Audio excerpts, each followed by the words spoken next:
Hello and welcome apprentices. I am the Wizard of Winterhold, a laughing tombstone. Today I want to indulge in one of gaming's oldest and greatest traditions. Getting into late game dungeons we probably shouldn't be in and walking out with stuff we shouldn't be able to get. The Bloodskal blade is the strongest unique greatsword I know about. It's an awesome red sword of anime beams that's locked away in a dungeon we can't hope to beat until we're well over level 20. That makes our objective clear. We're walking out of the dungeon with that blade at Zahkriisos' face because I want to wear it, and just because we're civil, we can do some light reading with a tentacle monster. Homeless Joe isn't even level 10, I'm sure we'll be fine. The rules for what I'm doing are the same as the other videos with Homeless Joe. I am only allowed to level up when the video starts, and I'll give a rough explanation for what I'm doing and why. The second rule in play is my mod rule. I'm on the 2011 release of Skyrim, I have Dawnguard, Hearthfire, and Dragonborn installed. There are no mods installed in this game. Not the Legendary patch, not SKSE, not even SkyUI. My last rule is a build rule. I have to treat Joe like he's unambiguously a mage. Perks are allowed to go into magic schools, crafting, stat points need to usually go into magicka. I also can't actually use the Bloodskal blade for anything other than the puzzle with Homeless Joe. Then why am I going into a dungeon at less than a third of the level the wiki recommends if I can't use the prize? Because the Zahkriisos mask doesn't break this rule. That mask isn't just some light version of the Daedric helmet. For us, it's a very rare and precious way to increase spell damage while giving us a huge resist shock buff. The armor rating doesn't really matter for us. By ancient decree of video game, hard-dedicated mages are glass cannons. So let's load Joe up and use the 4 levels we grew.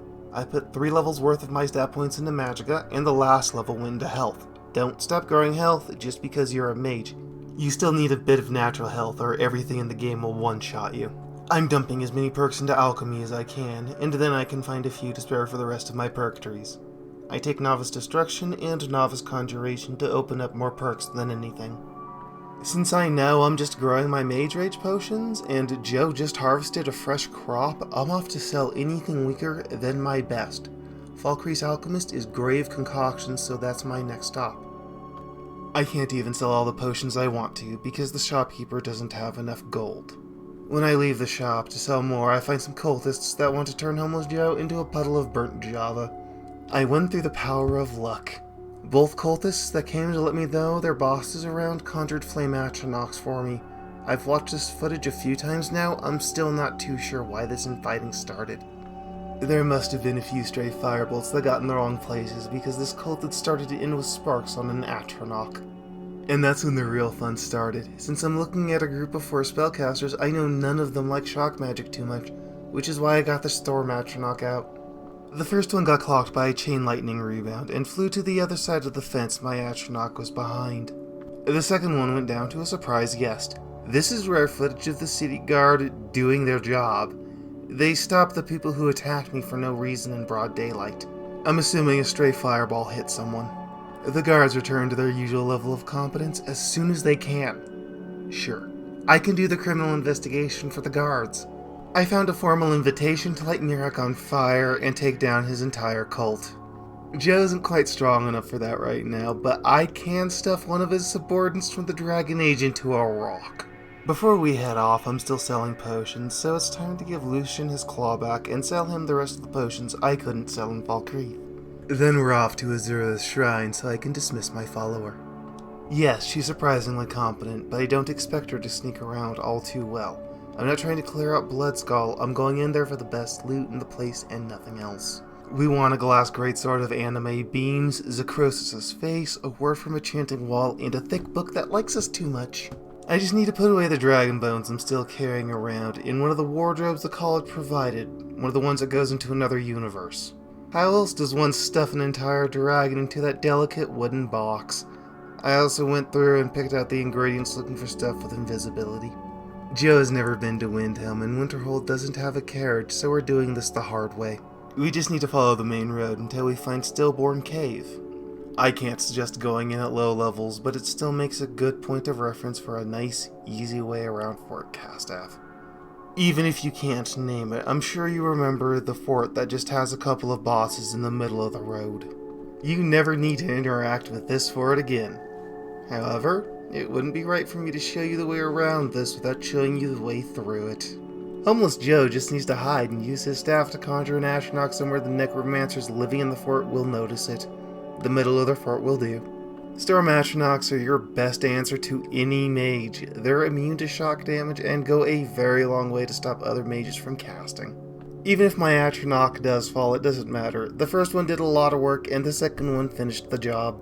I can tell because it started going after the skeletons, which tells me the necromancers have joined the realm of their conjurations. Since that's the case, it's no big deal for me to go in and handle the skeletons. It's that easy. Inside the fort isn't any more difficult. Heck, I didn't even have to deal with the skeleton. I just enjoyed watching how much distance a flame Atronach can get. There is one last boss necromancer inside. My Atronach was more than happy to smash the ward she showed off. I'm using sparks because I always start with shock magic against other mages. The ward is probably stopping my damage, but as soon as my Atronach staggers her and I start to drain her magicka, she gets in close. I have noticed that the AI in this game tends to go after the highest level thing that it's facing. I ran past my Atronach to get away from the necromancer trying to chop out my heart, and she got distracted by my Atronach. Once I'm done, I find there isn't much loot, so I take off. In between Stillborn and Castev is the spot we're looking for. I don't know why there's some random Argonian throwing ice spikes at people walking down the street, but I'm happy to let them take it up with my Atronach and bust out Lightning Bolt. Once we've negotiated out issues, and I'm pretty sure that I have his lunch money, we can take the shortcut. Laying behind Stillborn, where the Argonian attacked me, is a straight path to Windhelm. These wolves are a decent path marker on this side of Stillborn. Follow past the trees they came at you from, and keep following the path I am on. It leads to this long and usually safe path through the mountain. Once you're on the other side, you should find the river at the other end. Take a right and you should find the Windhelm docks. You don't even need to discover the city. I was able to find Galland on his ship. I tried to persuade him to take me back to Solstheim on account of the lunatics he let come after me. He didn't bite, so I used the superpower of money to convince him to take me back to Solstheim. He only charged 500. The difference in value between a full and an empty black soul gem is 450. I'd say the 50 septim surcharge and me not using him to enchant in exchange for going to Solstheim is a steal. We're finally at Solstheim. Now we can get to Bloodskal and go right to the Barrow. It's on the northern coastline of the island. We're looking for the exit of the main dungeon. It's inhabited by Reavers. They're just bandits by another name and with different armor. Clearing out this front entry is just a matter of putting down a Frost Atronach and letting it be a distraction. The Reavers are nothing special. The only thing to keep a lookout for here are the rare fork and knife weapons.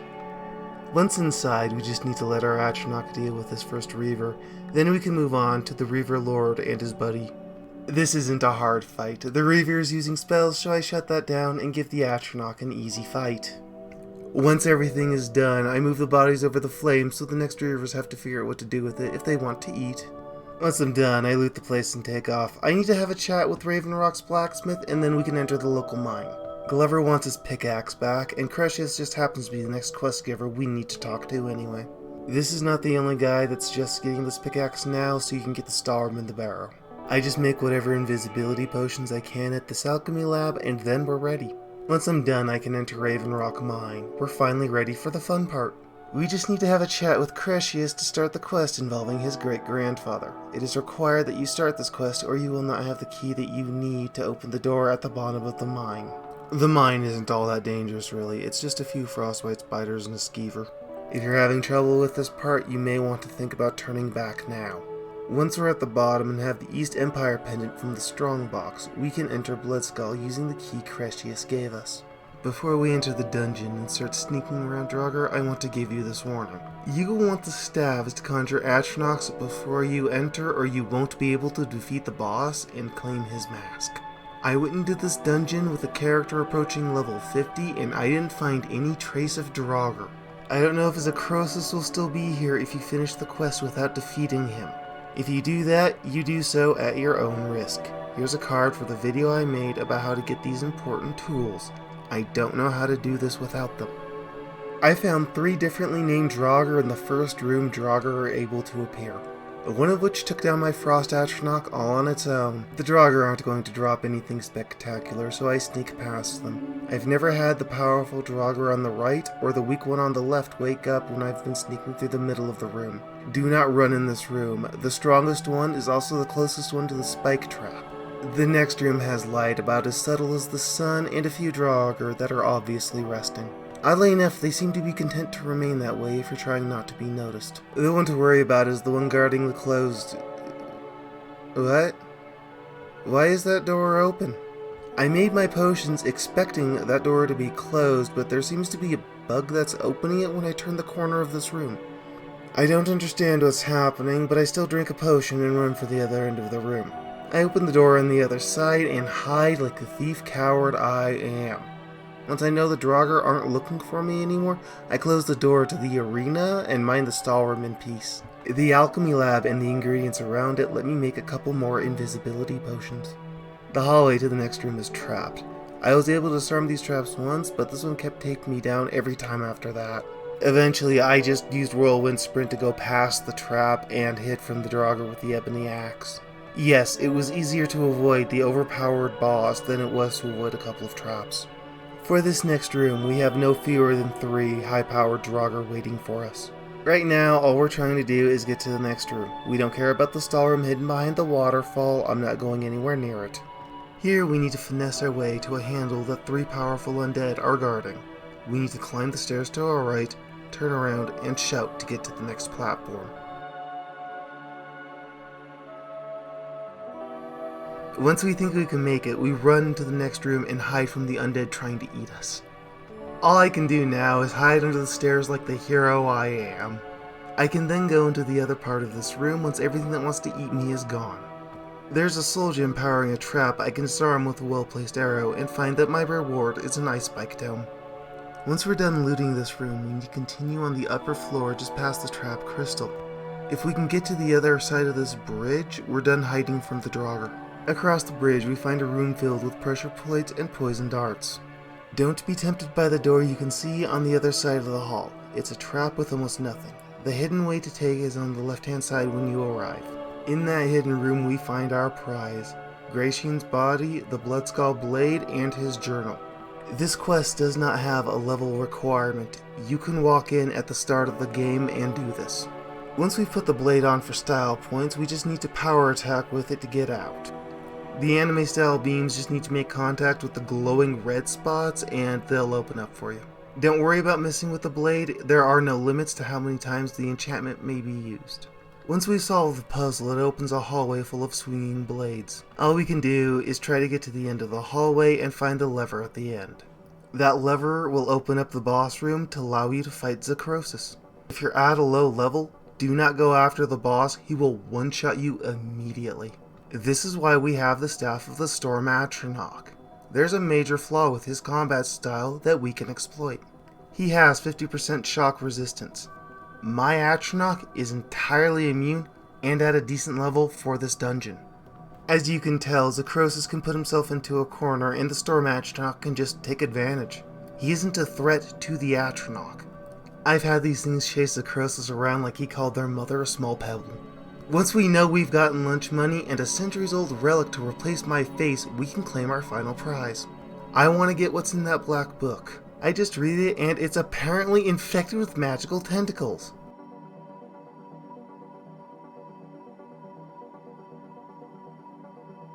Ow. Well, it's off to a plane of oblivion we have no right to even be in right now. The first room has a lone seeker in it. Seekers like to be invisible if they aren't in combat, so I used a Frost Atronach to draw it out. After opening the first gate, I was able to find 3 soul gems in this room alone. 2 of them grand, and I'm still level 8. That has not changed. Once I've taken what I can, I notice the Seeker still wants to go after my Atronach, so I give him a new one.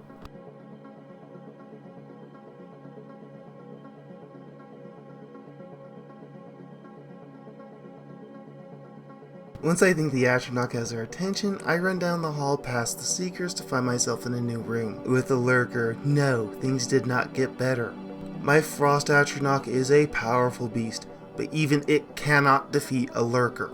but it will hold it off for a minute, so that's what we're gonna have to use. The first room to visit here is the one on the left. I found 3 black soul gems right here.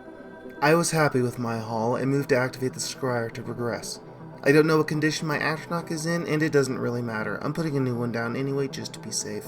Now I just need to run past my Atronach and activate the second scry. That activates the stairs so we can get to the book that gives us our reward. The large black book will not be opened while in combat. I had to wait for the lurker to defeat my Atronach and then heal from everything it had done. Once the lurker forgot I was around, I was able to open the large book and choose an ability. Of the 3 abilities this black book can grant, I want Companion's Insight so I don't have to worry as much about my followers. The black books and their abilities are something I plan on covering in a later video. The quick and sloppy explanation for why I'm choosing this ability is because it makes it dramatically harder for me to damage my follower. While there are still some caveats to this ability, it's still a vast improvement from the no protection my followers had earlier.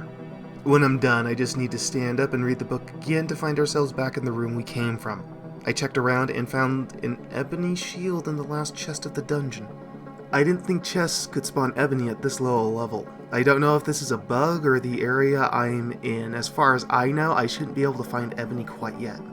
I looked at the enchanting table to check my souls and found out that I had 2 grand souls, 2 black souls, and the boss, Zahkriisos, is an Azura's star. Once we're done, it's off to leave this chamber and enter Bloodskal Barrow. Remember how we cleared out the entryway earlier? This is why. Since the Reavers were taken care of earlier, we don't have to worry about handling them now. We can just check how well our Reaver Lord has been cooking. Thank you for watching, and if you want to support the channel so I can make more content like this, then please check out the Substack below for the Skyrim strategy guide that I'm writing. If you enjoyed what you saw, then please check out the other videos that I have made.